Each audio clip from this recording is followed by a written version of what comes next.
Welcome back to the channel. I'm Wayne. This is One Sober to Another. In this video, we're talking about how bullying affects addiction and alcoholism and any other sort of behaviors that people might be resulting to in our pandemic. If this makes sense for you and you want to hear more, stay tuned because it's about to get real. Let's go. All right, so why am I doing this video? I'm doing this video because just today, a friend of mine was talking about his neighbors bullying him. Now, I'm not going to throw his name out there. However, think about it. A grown person being affected by bullying. How is this possible? Aren't we secure in our own manhood, womanhood, or whatever hood that you might be in? I don't know.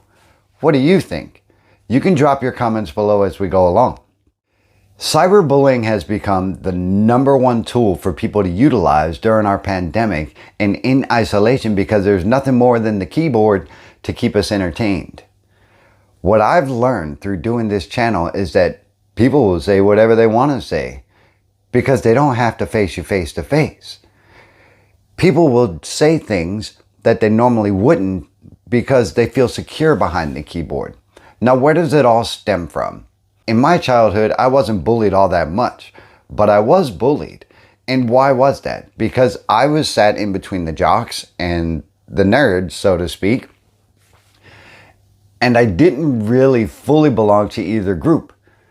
Now, some of the nerds would say that I wasn't that intelligent, and some of the jocks would say that I wasn't completely athletic because I hung out with the nerds, and on and on and on and on. How did that affect me? Well, it made me actually feel like, just like I just said, that I didn't belong to a certain group. And that impacted me to the point where I was like, all right, well, I'm just floating out here all by myself. What does that mean for me? I used bullying as a different tool. I used it to, I don't know, reinvent myself to whatever I wanted to be because I didn't have to gravitate to either organization, the nerds, the jocks.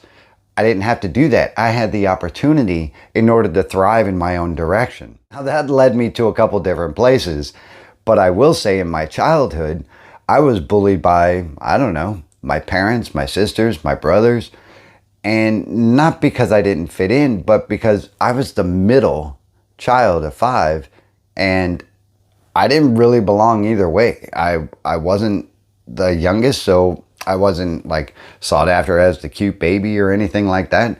And I wasn't the oldest to where I was revered as someone who was intelligent enough to make decisions. So in between all that, I had to learn to be able to be comfortable with myself. And I struggled for that. I struggled with that for decades. And it led to me diving into my bottle deeper and deeper because I just didn't belong in the family, I felt, and I didn't belong to the jocks and I didn't belong to the nerds. So where did I fit in? With my buddy, he has a general problem with his neighbors. Now, I'm not going to go into it because that's his business and I'm not going to do his inventory and I'm not going to talk about things that I don't directly know. But what I was informed of is that, you know, the neighbors are disruptive, the neighbors are purposely loud and things of that nature, and bullying comes in all shapes and forms, and perhaps you can relate to that. For this person, impacts him on such a level that he finds it hard to concentrate, he finds it hard to understand why they do it, but he's deciding to make his own way. He's deciding to overcome that and do what he can to stay positive, as well as do what he can to avoid drinking over it and those kinds of behaviors. What do you do to deal with bullying? Because cyberbullying is the #1, like I said in the beginning. That keyboard allows people the bravery to pretty much say whatever they want to say without the consequence of someone being in their face to say, hey, whoa, buddy, what do you mean by that? How do you mean what you're saying? Why would you say that in the first place? There's nobody to do a check and balance of what somebody is saying on the other end of a keyboard. And I have experienced this myself to where just last week, someone asked me, or someone told me through a keyboard, "You don't look sober." I don't know what the hell that means. Why don't you tell me?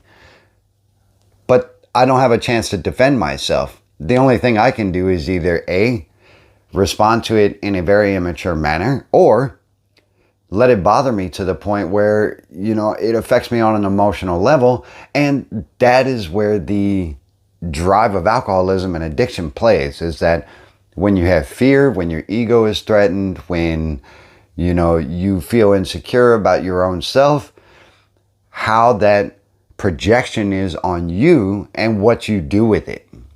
If that makes any sense, let me know by hitting the like button or a thumbs down button to tell me that I'm way out of my league and I don't know what the hell I'm talking about. Because I'm not a counselor, I'm not a doctor, I'm not a lawyer or anything of those kinds of professions. So what I'm saying here is strictly my opinion, and I don't know, that's where it lies for me. What do you think, folks?